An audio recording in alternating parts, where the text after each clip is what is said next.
Жалал Абад облусунда тамак аш продукцияларынын баасы акыркы 6 айда 15%га өскөн. Адистер баалардын мындай кымбаттоосу экономикалык абалга таасирин тийгизбейт деген пикирин билдиришет. Бирок калктын социалдык жыяктан жетишпеген катмары үчүн таасир берерин кошумчалайт. Базар баасы 1 килограмм уй эти 460 сом, кой эти 500, un 35-37 сом, картошка 35, сары савис 60, кызыл савис 100 сом, пияз 25, болгар калемпири 40, помидор 50, бадыраң 30, 1 литр май 150-180.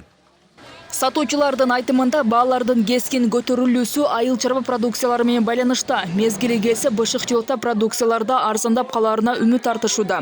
Себеби кымбатчылык сатуучуларга дагы таасирин тийгизип, соода мурункудай болбой жатканын айтышат. Жокчулук үчүн кымбат келип атат. Аба ырайына байланыштуу да. Аба ырайына байланыштуу болуп, товарлардын баары, обуштар баары кымбаттады. Тегиз кымбаттап атат да. Эми көбөйсө неметет деп арзандайт деп турабыз. Ого чейин элдер дагы утуру чочуп алып атышат. Ал эми кардарлар болсо азык-түлүктүн баасы асман чапчыганын айтып, айлыкка же пенсияга жашагандар үчүн кыйынчылыктар болуп жатканын кошумчалашат. Продукту аябай кымбаттап кетти, теңине тең көтөрүлүп кетти да. Бул эми продуктунун кымбатташуусу элдерге эле кыйын болуп атат. Айлык болсо өтө аз. Бар жоқ, кымбатчылык азыр, чындыгында. Азыр мен пенсия алып келетем, азыр алган менен эч нерсеге жетпейт.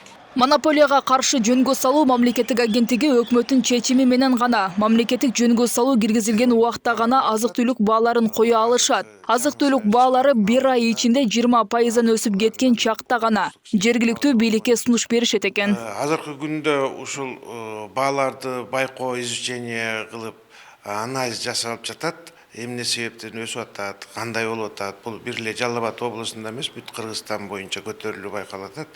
Ошонун негизинде тиешелүү иштерди жүргүзүп жатабыз. Мындан улам коомчулукта дыйкандарга болгон жеңилдиктерди күчөтүү керектиги айтылууда. Мунун үстүнөн Айыл чарба министрлиги иш алып барып, дыйкандар үчүн айдоо жана дарылоо иштери жеткиликтүү баада болушу зарыл дешет. Ошондой гана сапаттуу азык-түлүктү арзан баада сатып алуу мүмкүн болоорун тургундар белгилешет. Айыл чарба министрлиги ошо айыл өкмөттөгүлөрдүн эле элге карап эле айтып коет ата. Себеби айтыш керек. Картошка эккиле мынча гектар, мынча 1000 гектар картошка эккиле. Себеби картошка азыр 40 сомбу, 50 сом болуп атат. Сабиз кымбаттап атат. Башка өсүмдүктөр арзандап атат. Ошону мындай балансты кармаш керек да. Айыл чарба министрлиги эмнеге карап отурат? Ошону иштеш керек. Дыйкандарга айтыш керек, фермерлерге айтыш керек. Мынча гектар эккиле, биз жардам берели. Жер семирткичтер боюнча азыр 30 сомдон 40 сомдон алып атат жер семирткичтер. Аны дыйкан каяктан табат? Биздин дыйкандарда Кыргызстанда айыл чарба продукцияларынын кымбаттап кетиши сезондук гана көрүнүш. Бул тууралуу Айыл суу чарба жана аймактарды өнүктүрүү министринин орун басары Илич Марсбек уулу билдирди. Ал түшүм жыйноо убагы келсе базар баалары төмөндөй турганын билдирет. Дыйкан фермерлерибиз татыктуу деңгээлде пайда таба баштаганда гана биздин айыл чарба тармагыбыз өнүгөт. Бирок бир четинен шаарларда баанын өсүп кетиши маселе жаратып жатат.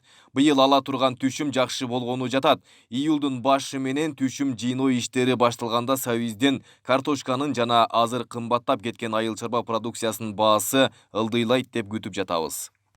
2020 жылдын күзүндө өкмөт айыл чарба товарларынын айрым түрлөрүн, анын ичинде мал жандыкты, ЭЭПтин аймагынын чегинен тышкары экспорттоого убактылуу тыюу салган. Бирок тоют өсүмдүктөрү, буудай, арпа сыяктуу продукцияларды экспорттоого тыюу салган токтомдун мөөнөтү ушул жылдын аягына чейин узартылууда. Ал эми 8 июлдан баштап малды сыртка сатууга уруксат берилери күтүлүүдө.